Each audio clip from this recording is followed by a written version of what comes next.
Sound. Thank you, Mr. Speaker. Look, I'm facing a chronic homelessness situation in my riding of Bruce-Grey-Owen Sound.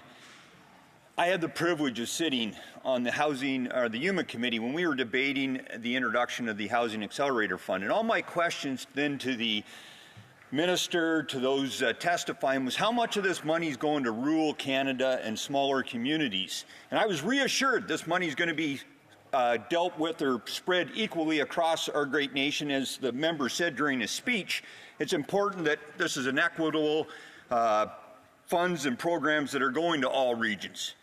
I'd like the member just to answer a simple question.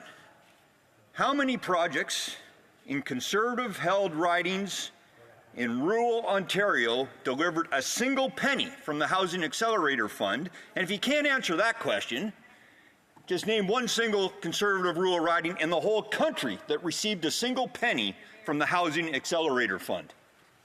The Honourable Parliamentary Secretary. Mr. Speaker, as I indicated, it's very important that we work with all levels of government. And let me give a specific example that's relative to the question that's being posed.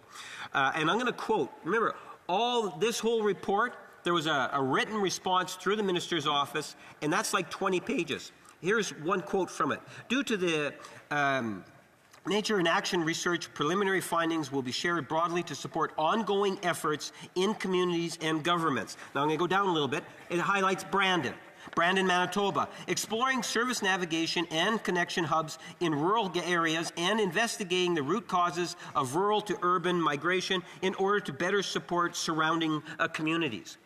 There's a series of discussions that are taking place, both urban, high density, to rural, low density, and there are many people that live in rural Manitoba that want to retire in Manitoba, and we are working with the different governments, different levels, to make housing possible for all.